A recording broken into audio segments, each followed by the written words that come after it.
au pays des pas perdus qui sont là en train de retrouver leur chemin. Dans le pays du grand n'importe quoi, où le grand perdant a toujours été le même, dans ce jeu de qui perd gagne. Et ce grand perdant n'est autre que le peuple. Voilà qu'on nous parle d'un état de droit, dans un tel métaux-bohu,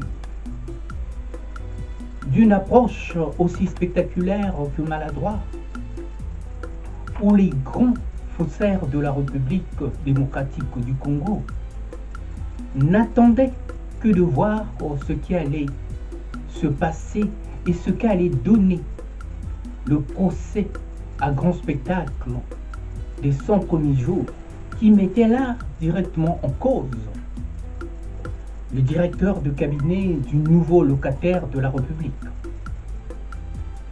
On a beau ne pas l'aimer, mais les faits sont là. Et des faits qui ont ébranlé l'édifice au point que les caciques du pouvoir se sont sentis menacés à un tel point et dans une panique totale, voilà qu'ils nous sortent un de leurs derniers jokers. En somme, un parapluie pour que la justice, un parapluie protecteur pour que la justice ne puisse mettre le nez dans leurs affaires et dans les casseroles qu'ils traînent. Et nous sommes vraiment dans un jeu de qui se croyait plus malin s'est fait prendre.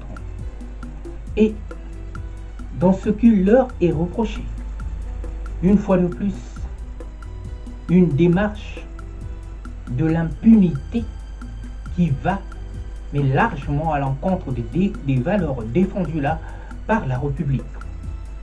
Dans un état de droit, vous savez, tout le monde est logé, mais à la même enseigne. Et il n'y a pas de loi de 2 poids 2 mesures. Ceux qui traînent là des casseroles auront de comptes à rendre à la justice. À un moment donné, faire face à cette injustice, c'est y répondre. Maintenant que le rouleau compresseur de la justice congolaise a été là si bien engagé, il n'en est point question qu'il en soit autrement. La preuve que l'état de droit n'est pas du goût de tout le monde et que la justice dérange l'âme et prudent.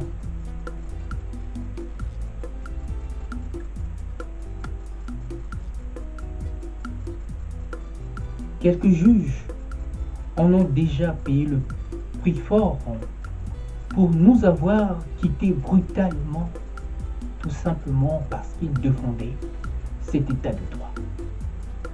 Je crois que nous ne pouvons pas continuer dans ce mélange du genre, de peur de laisser croire que nous sommes là devant une parodie de justice.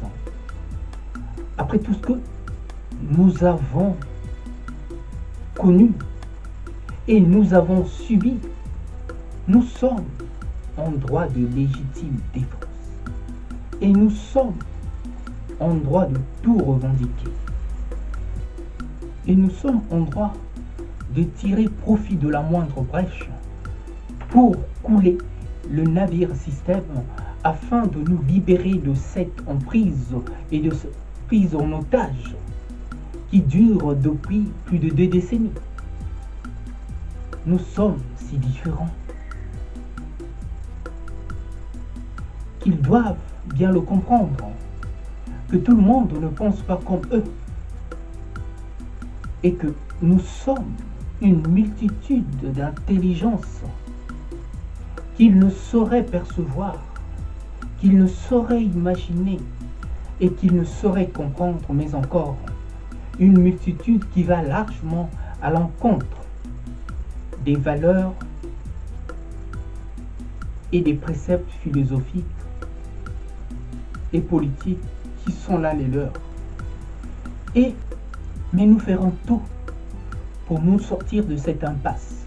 Oui, pour nous sortir de cette oppression caractérisée par autant de crimes de sang et économiques commis pendant et tout au long de leur règne et encore de nos jours.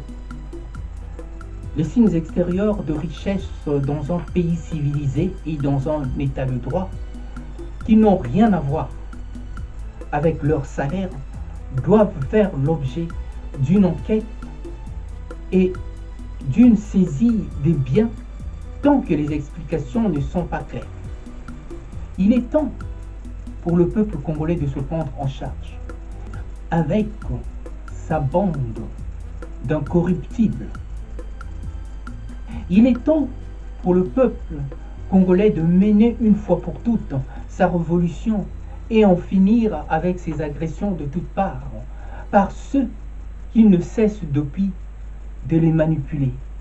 Le dysfonctionnement de l'État devient plus qu'évident et nous devons tout faire pour en finir avec cette occupation et surtout avec cet état d'esprit de l'occupant qui a fini là par s'aimer la zizanie.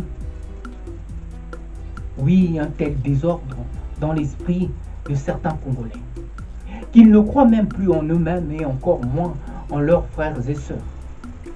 Il n'y a pas d'intouchable dans une république.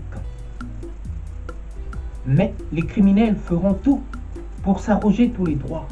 Oui, des lois en leur faveur et maintenir la république dans un état de perfusion, dans un état d'incertitude permanente où leur force de nuisance pèserait là sur nous comme une véritable épée de Damoclès.